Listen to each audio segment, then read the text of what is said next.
Meus amores, eu vos apresento um slide maravilhoso sobre a população brasileira. Eu ainda não disponibilizei o slide, mas eu vou fazer isso. Por favor, se a professora de vocês esquecer, mandem lá aquela mensagem no WhatsApp, professora. Esqueça não do slide, a senhora está devendo. Também colocar lá no grupo, tá bom? Então, gente, nós somos uma das maiores nações do mundo, isso nós já estudamos. Nós temos uma população muito grande e uma extensão territorial também muito grande. Vai ser de marcar X a prova inteira, tá bom? Então, nós temos... Professora, Oi? obrigada. Marca X é muito mais fácil, eu acho. Eu gosto. Do que ficar escrevendo um texto inteiro e tal. Nessa quarentena, Gostei. a gente vai facilitar. Eu, particularmente, vou tentar facilitar a vida de vocês. E vocês também vão tentar facilitar a minha. Como, por exemplo, participando da aula, ligando as câmeras, é importante. É lindo também. Ô, professora, eu posso ligar a câmera não, senão eu caio do Zoom. Tá bom, eu entendo. O Zoom pede muito mesmo. Mas vamos lá para a população brasileira. Nós temos uma das maiores populações do mundo. Temos também um país, territorialmente falando, muito grande. Nós temos extensões continentais, ou seja, nosso país é imenso. Vos pergunto, nosso país é populoso, é um país populoso e povoado, é só povoado ou é só populoso?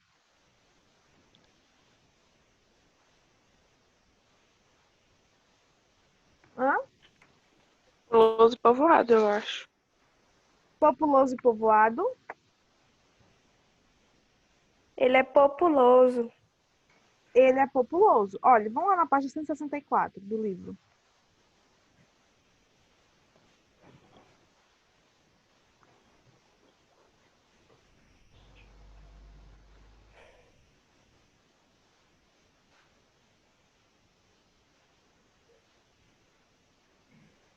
Abriram?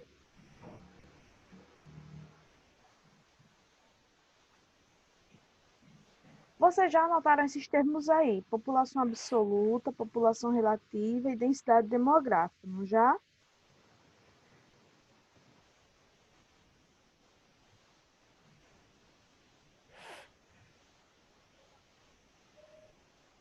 Então, olha, nós superamos os 205 milhões de habitantes. Já passamos disso.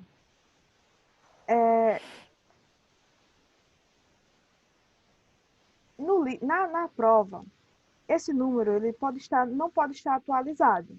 Independente do número de habitantes que eu tenho aqui no Brasil, uma condição não está mudando. Aumentou para, sei lá, 250 milhões de habitantes. Ainda assim, uma condição não mudou e demora um pouco mais para mudar, que é o povoamento. Então, eu tenho um país populoso, mas eu não tenho um país povoado. Deixa eu ver no mapa da página 164. Então, na página 164, eu tenho países muito populosos. Olha a China, a Indonésia, a Índia, o Paquistão, os Estados Unidos. O Brasil, ele fica na 5ª posição. Então, eu tenho o 5º maior país populoso de onde? Do mundo. Isso, o meu mapa aqui, fazendo leitura de mapa rápida, meu mapa está dizendo aqui a minha escala. Então, se no título tem assim, mundo, eu vou ter que analisar esses números e esses dados a partir da escala mundo. Se fosse, aí nós temos o segundo mapa.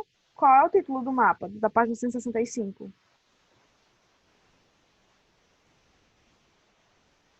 Qual é o título do mapa?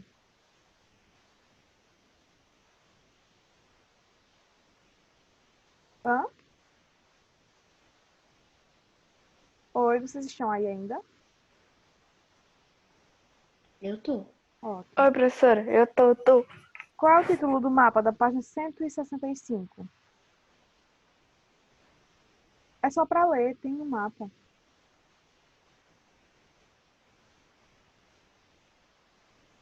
Não tem assim, Brasil, 2 pontos. Peraí, professora.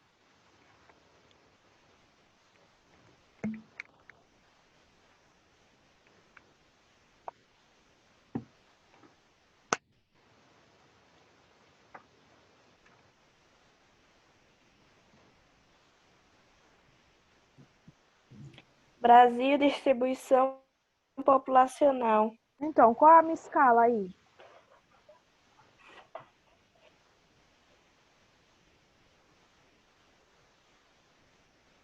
A minha escala é o quê?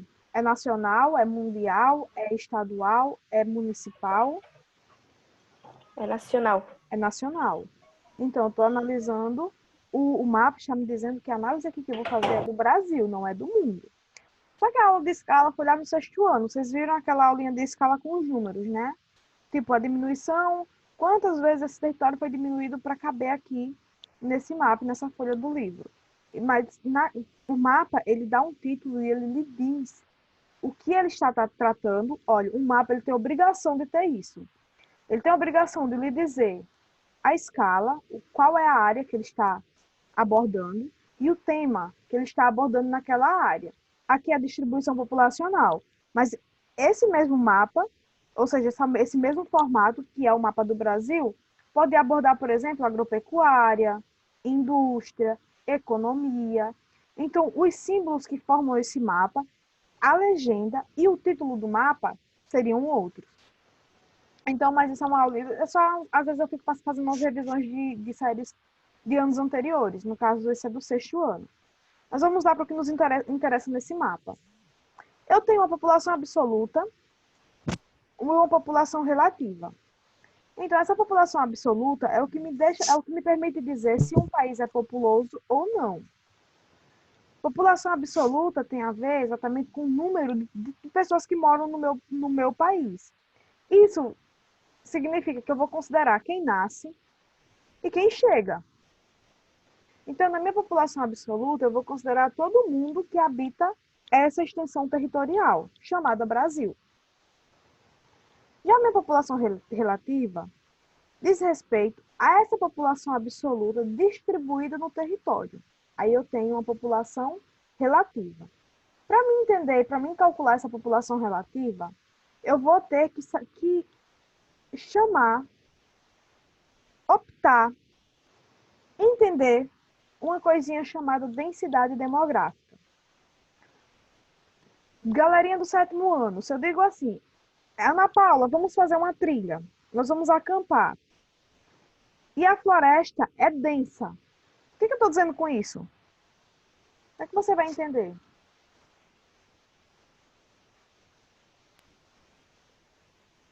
Que ela é perigosa. É, nesse sentido que ela é Que ela perigosa, é grande. que ela é grande, que ela é fechada e que tem muitas árvores. Que uma pessoa já morreu nela. Meu Deus. Perigo. Só porque é densa. Alguém já Ô, morreu. professora. Oi. Ô, professora. Eu acho que a senhora colocou a pessoa errada nesse exemplo. Por Nem quê? na floresta eu tava, viu? Foi outra Tem um Professora, assassino na floresta. mosquito. Gente, vocês estão assistindo muito filme. Professora, eu sou branca e mosquito. Vixe. Eu já fui.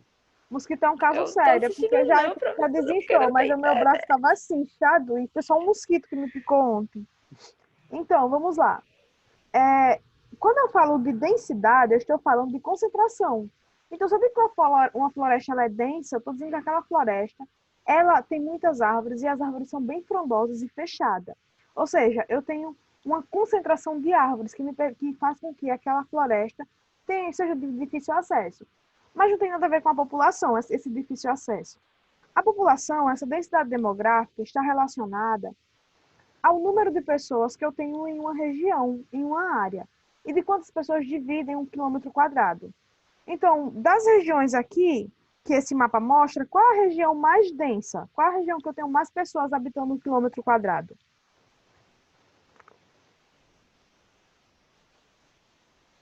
Hã?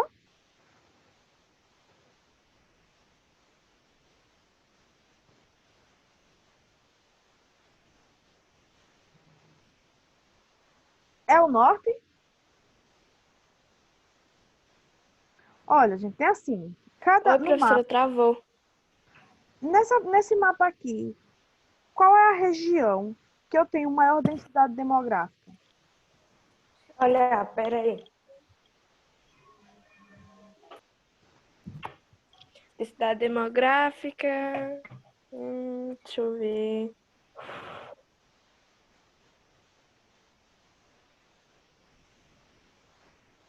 professor? Lembrando, Eu acho que é assim. É a. oi? Eu acho que é a região norte. Que tem mais densidade, maior densidade demográfica. Vamos lá. Deixa eu explicar para vocês mais uma vez. Densidade demográfica. Sudeste. O Sudeste. Por que o Sudeste? Porque, olha, todos vocês observem o mapa, diz assim, quando eu falo densidade demográfica, é a quantidade de pessoas que eu tenho habitando 1 km². Então, se eu tenho muitas pessoas em 1 km, por exemplo, no Sudeste eu tenho 80 pessoas habitando 1 km². Lá no Norte, se vocês peguem o mapa, observem direitinho o mapa, que o mapa é simples, o mapa é fácil de ler. Então, tem assim, região Norte, área, em km². Aí diz assim, população em milhões de habitantes, 15,9. O que é que isso significa, professora? Significa que a cada km², nessa região norte, tem 15,9 pessoas por km², habitando 1 km². Enquanto em São Paulo, eu tenho uma área menor. Vejam que é menor a quantidade de quilômetros em São Paulo. Quantos quilômetros eu tenho na região norte?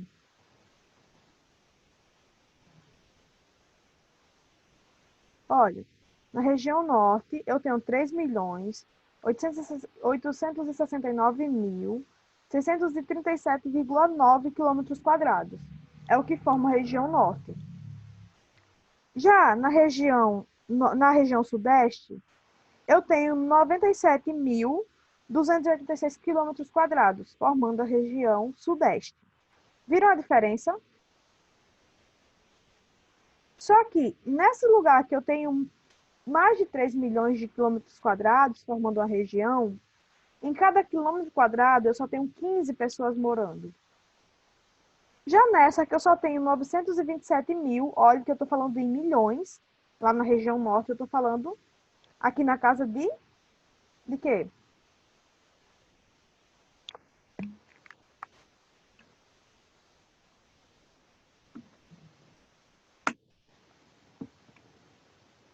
Gente, vocês estão aí ainda? Estamos. Então vamos prestar atenção, porque vai cair na prova essas coisinhas, a revisão. E vamos ajudar também a professora a dar a aula direitinho. Ajudar é legal, dar palpite, participar da aula, é interessante. Então, na região sudeste, eu tenho menos quilômetros, mas eu tenho mais pessoas habitando 1 km². Então, qual é a região que eu tenho mais concentração de pessoas? No sudeste. É onde eu tenho no Brasil a maior concentração, a maior densidade demográfica.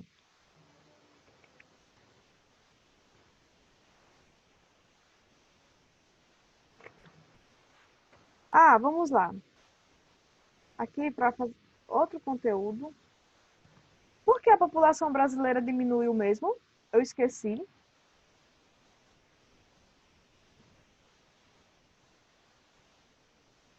Porque as pessoas começaram a perceber que, tipo.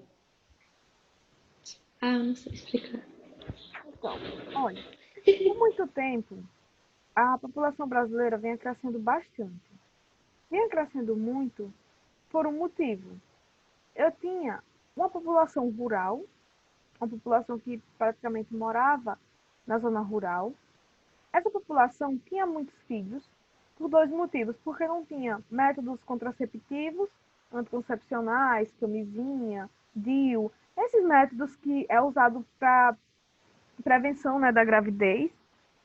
E essas pessoas também tinham muitos filhos para usar no trabalho. Então, quanto mais filhos eu tinha, significava que eu tinha mais força de trabalho. É interessante que vocês lembrem de uma coisa. Quando chegou a Revolução Industrial, ou seja, a chegada das máquinas no campo, essa população teve que migrar, teve que fazer aquele êxodo rural. Fazendo o êxodo rural e chegando na cidade, eles tiveram mais gastos. Então, por ter mais gastos, as mulheres começaram a ter um controle da taxa de fecundidade. Tá? Olha, taxa de natalidade é uma coisa, taxa de fecundidade é a outra. Taxa de natalidade são quantas pessoas nascem em um determinado local. taxa de fecundidade é o poder que eu, enquanto mulher, que você, enquanto mulher, tem de ter filhos. Então, com o avanço da medicina, a gente teve mais poder em relação a isso. Nós tivemos, assim, o poder de dizer, olha, não quero ter filho agora, quero ter filho só com 30 anos. Vou casar, vou ficar uns 10 anos com a pessoa sem ter filhos. E eu posso fazer isso, porque a medicina avançou. E eu tive e houve a possibilidade de eu me prevenir, de eu escolher o momento certo, que eu julgue certo da minha vida para ter um filho. Então, isso fez com que a população diminuísse bastante. Não é que a população parou de crescer, porque ainda nasciam pessoas. Só que a mulher teve controle dessa taxa de fecundidade, desse nascimento. Então, é importante que vocês saibam disso. Observem a estrutura da família de vocês. Observem quantos irmãos vocês têm. Nenhum. Nenhum, 4. 1, 2, 3, Eu 4. tenho um, Dois. infelizmente. Então, observem que antes as mulheres tinham 10, 15, 20 filhos. Hoje, Minha avó tem 9 filhos. isso. Então, se você Não, 10. for ver, muitos de vocês, se vocês forem analisar a organização, a estrutura da família de vocês com a dos avós, a dos bisavós de vocês, é diferente. Os pais de vocês já tiveram outro tipo de organização de estrutura familiar. E olhe, um dos fatores é a cidade. Você tem que pagar por tudo na cidade. Olha, você tem que pagar por educação, por saúde, por moradia, por comida, por água, luz. Então, todos esses fatores influenciaram para que as pessoas tivessem uma nova estrutura familiar. Vamos lá. Vamos voltar agora para aquelas fórmulas. Então, eu tenho TM, TN e CV. O que é isso, professora? Olha, taxa de natalidade, taxa de mortalidade e crescimento vegetativo. Então, para mim saber a minha taxa de natalidade, eu vou pegar o número de pessoas que nasceram, vou multiplicar por 1000 e vou dividir pela população absoluta, pela população total. E aí eu tenho um número que é gerado a minha taxa de natalidade. Então, nesse caso, olha, tinha 155 crianças, ou seja, 155 nascimentos, vezes 1000 dividido por 20.000, que era a quantidade de habitantes que existia nesse lugar. Então, na cidade em questão, para cada 1000 pessoas, nasceram 7,75 crianças, porque é a porcentagem que eu tenho aqui. Ou seja, essas fórmulas estão fáceis para vocês, não é? Eu só troco o nome da fórmula, que é taxa de mortalidade. No caso, olha, o que vai acontecer na minha taxa de mortalidade? Eu vou pegar o número de mortos, vou multiplicar por 1000 e dividir pela população absoluta. E aí eu tenho o número de mortos daquela população. Vejam. Olha, morreram 1.830 pessoas. Eu multiplico por 1000 e divido por 200.000 habitantes. E aí eu tenho uma taxa de mortalidade. Já o meu crescimento vegetativo, eu vou analisar. O crescimento vegetativo é igual a taxa de natalidade menos a taxa de mortalidade. E aí eu tenho um crescimento vegetativo. Até aí tudo bem? Sim. Então, olha. Pirâmide etária. É o último conteúdo que eu vou passar agora rapidinho, porque o sol já está acabando. E já me disseram, professora, eu estou com fome. Na hora da chamada, eu não vou roubar um minuto de vocês para vocês ficarem com fome. Eu vou deixar vocês lancharem. Professora, depois manda o slide no Mando grupo. sim. Mas depois das aulas, que eu vou tomar café. Olha, a pirâmide etária ela funciona da seguinte maneira. O topo da minha pirâmide representa quem? As pessoas idosas. Isso. No topo da minha pirâmide, eu tenho as pessoas idosas. O corpo da minha pirâmide é formado por quem? A base? Não, o corpo da minha pirâmide. Por adultos que podem Os adultos trabalhar. podem trabalhar. Isso. É o que eu chamo de população economicamente ativa. E a base da minha pirâmide são as As crianças. crianças e os jovens, né? Os adolescentes, os pré-adolescentes e adolescentes. Ótimo. Então você já sabe analisar uma pirâmide etária. Gente, eu vou encerrar a aula. Faltam 2 minutos para o intervalo de vocês. Tudo certo? Alguma dúvida até aqui? Alguma angústia? Não, tá tudo bem, eu acho. Não. Tá tudo bem, eu acho. Amanhã vocês têm certeza, né? Se tá bem ou não na hora da prova. Mas a prova tá fácil. Não. Gente, tchau. Bom fim de semana. A gente se encontra semana que vem.